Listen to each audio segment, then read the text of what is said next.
purchased this used a while ago, a year ago, yeah, and it had this soft topper on it. It's been pretty nice. I always tell everybody that it's great, but I don't know if I would buy one. So this truck came with it. Bestop is the brand. It's a soft top, zippers together, has some mounting rails. I've taken it on and off multiple times. I tried it like with this gap slid back, so the front of the topper was, towards the back of the rail, created a big gap right there up at the top, and there was a lot of air that was able to catch in front of the topper, and it really hurt the mileage. I drove with it off for a few months, and it got much better fuel mileage with no topper. I've got the topper back on. I've adjusted it this time all the way forward. You can see there's no gap right here in between the front of the bed and the front of the topper, and this is pretty tight right there too, but we still have the issue, I believe. The roof is lower than the topper, so all this air is trying to rush off the roof of the truck, and usually it creates a little swirl back here in the front of the bed, and it's just supposed to flow right off the back. This is definitely in the way, and it's hurting mileage. This is the 3-liter Duramax diesel. It's supposed to be getting awesome mileage. I mean, it does great. It's a full-size half-ton truck, and I'm getting 20 miles per gallon, but I was getting 24. We live about 15 miles out of town, so that adds up, going to and from town every day. The most recent time I put it on, it's real snug, but somehow I got this problem, which I didn't have before. So it's not even hooked in the back. So up front, it's all hooked in, doesn't come off. It's even hooked in here, but now you can see it's starting to get a little loose, and right about here, I can start, it's not even installed correctly. So it's been on my list to adjust it and mess with it, but honestly, I have a few projects coming up. We got the same situation on this side here, so it just doesn't fit in there. I planned on adjusting this. Like I said, have some projects coming up, and I could use the whole truck bed with no topper. So I think I'm just going to remove it and work on adjusting it better next time. Now, this gap is nice and tight here, but I think I have room to move this rail out. And if I were to do that, then the topper would actually hook into itself. So see how tight that gap is? And the original installation, if I recall, was, I could probably fit my finger in between this piece that's mounted to the truck and this piece that's removable. So instead of messing with it and leaving it on the truck, today we're gonna take it off, put it in the shed for storage. So let's get started.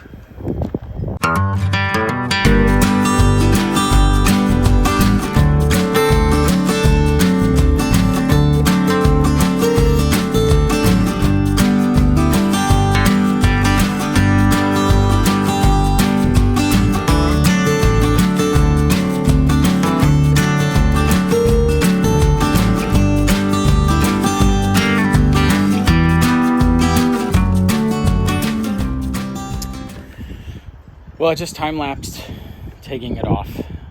Y'all let me know if you want to see me actually put it back on in depth, how it goes on, how it goes together. Again, it's a Bestop soft topper for the like 5-foot 4-inch bed, I believe, on this 2020 Sierra 1500 AT4. We got that off now. We got a camping trip coming up, so let's go pull the trailer out and fix some of the things that have gone wrong. starting with some wiring, because the goats and the squirrels and raccoons and everything else that runs around here have full access to the trailer, and we got some wires that have been chewed. It was to be expected, but unfortunate still. Luckily, I think it'll be a pretty quick fix, so let's get the truck hooked up to the trailer and get it pulled out and start working on it.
Some heat shrink connectors. They're a little big for the gauge of the wire, but they will work, and they got that heat shrink, keep the weather out.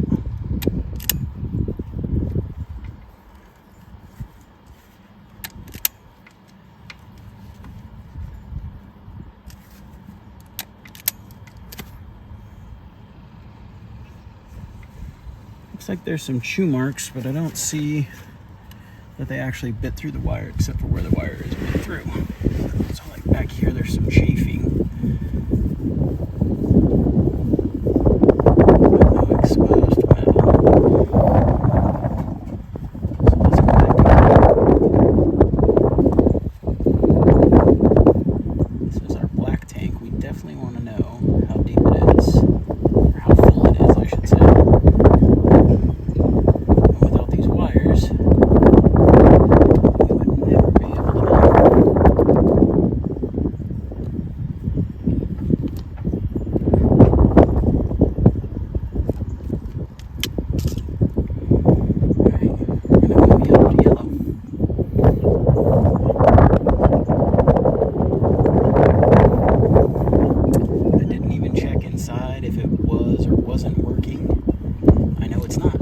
This wire's broke. But once we get this all put back together, then we will go check inside. All the tanks are empty because the last trip we took, I flushed them all out. It was down at Mustang Island a couple weeks ago. It was tons of fun. Our next trip is to Lake Somerville, which we've never been to. Ever since we got the trailer, which we picked it up in February or March. No, maybe not that long ago. Either way, we've been trying to get it out. There was a good chunk of time there. It was every other weekend we were getting out with it. Like I said before, making it easy makes it easy. We've had a couple 30-foot or 30-foot plus RV trailers before. One of them was even like 12,000 pounds when it was loaded. And didn't tow them with this truck. We had a 3/4 ton and a 1 ton Chevy back then. So it towed them no problem. They were just big and heavy and tall. it just added to the stress of camping. But yeah, the goats are already hanging out underneath the front of the trailer. It's been here moments, no time at all. So we better go climb underneath the front also, see.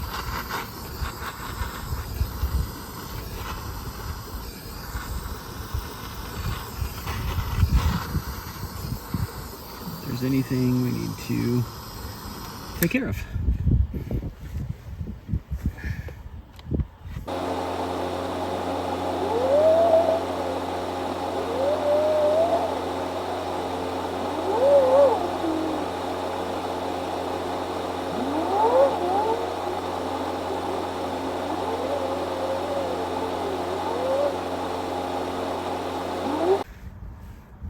Just came over here. Of course, all the goats ran away. And they're all finding some other shady place to hide. I just clipped those wires down because I want to redo everything in the front. Everything that you can see in the tongue. Those wires look like they could use a little extra zip tie-in over there. And, oh, nice. All these wires are all loomed. Well, starting here. But no goats have gotten into any of this. Everything's looking good here.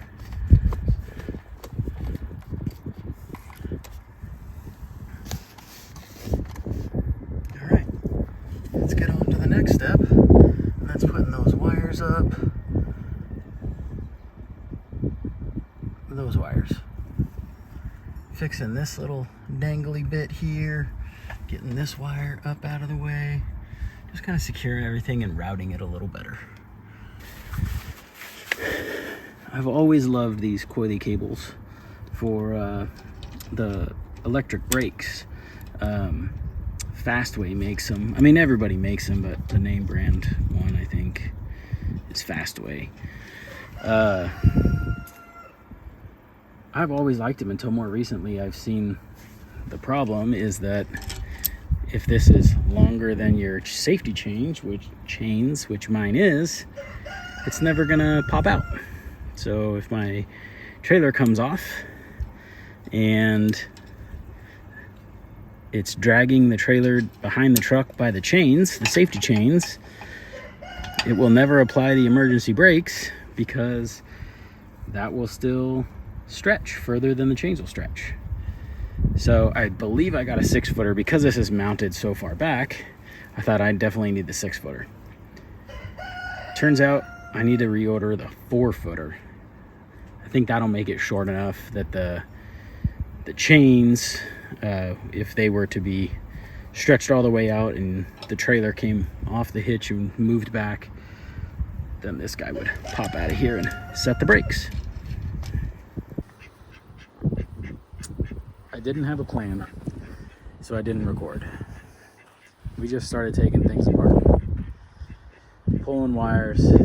All I knew is I wanted it to look better, be better. I knew it could be better.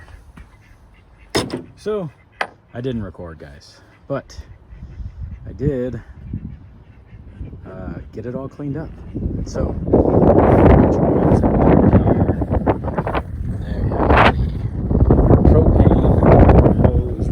top of the battery. Now they had down there the power cord, the trailer plug, like for the truck, was running on top. There was wires everywhere back here. So now we got it all cleaned up. We ran the propane hose through the middle now. It just loops to itself. We got the electrical brake wires all cleaned up. Under there, they run straight back. Everything's zip tied, running through this one side. So once we do, I guess that's the biggest difference in what we wanted to get, was all this space now, since we don't have the trailer plug and the propane on top of the battery tray, we can now slide the battery box all the way to the corner, and I can fit a second one. all the way over there.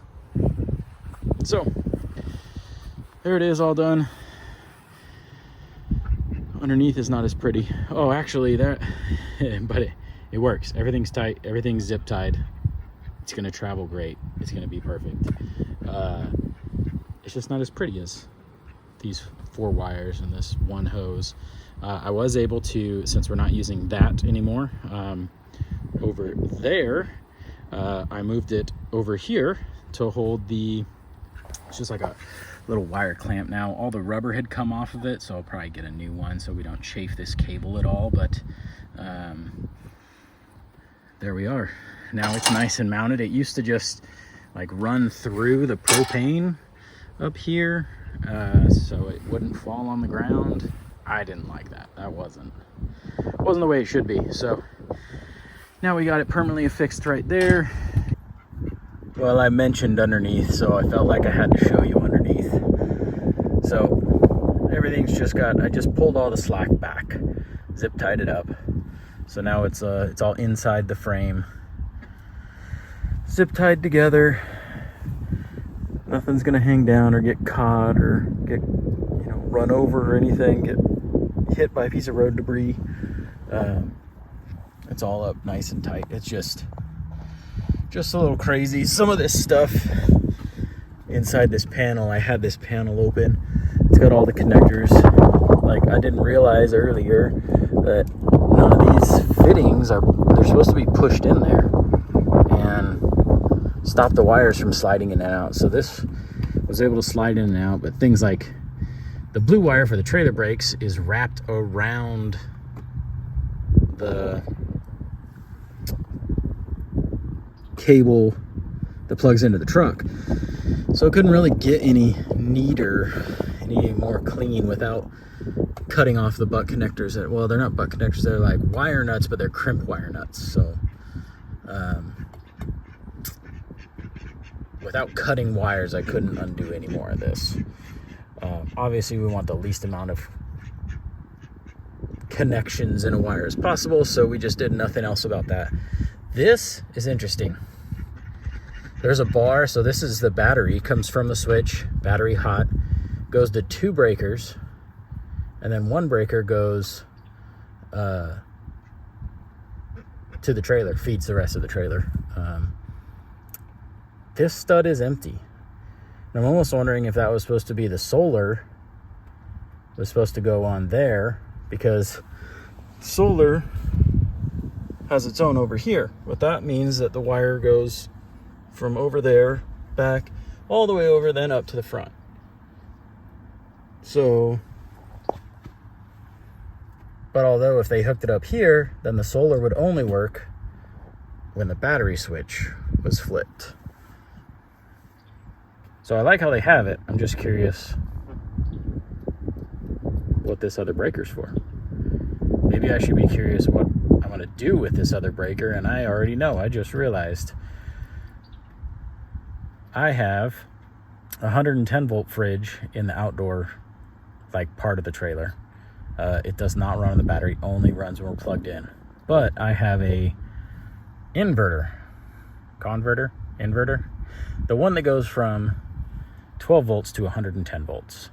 So I'm going to run hot wire from here. That way it's on the switch and it's on a breaker. And I'm going to run it all the way down the frame rail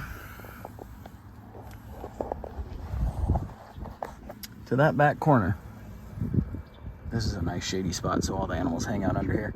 But back in that back corner, then I'll have my inverter right there and plug the fridge into that. So we'll have, when the truck's running, I won't use it on batteries, but when the truck's running, we'll be running both refrigerators. Some of the places we go are, 3 to 5 hours away, and anything we put in that fridge just does not last. It doesn't stay cold. It starts getting cold as soon as we get there, but 3 to 5 hours of cruising in 100-degree heat, things start to warm up. So not too much we can use that fridge for other than drinks, and then even then, when I get there, I want my drinks cold. So we're gonna fix that.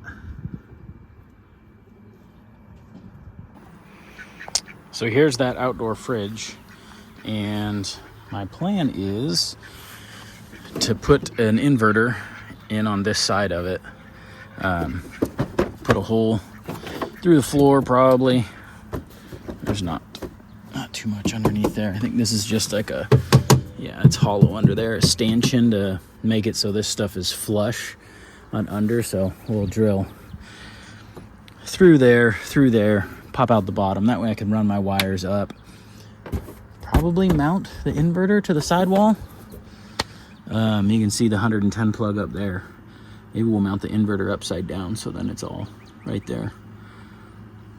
But yeah, then this fridge will be on 12 volt. Keep our drinks cold. Logan likes to put his baits, well, he doesn't like to. I told him to, because I don't want catfish bait and frozen shrimp and all kinds of other fun, delicious stuff. Delicious for the fish, not delicious for us, in our indoor fridge. So he keeps his baits out here as well, so those get real thawed out before we get to where we're going. So we'll definitely get this fridge running on 12 volts.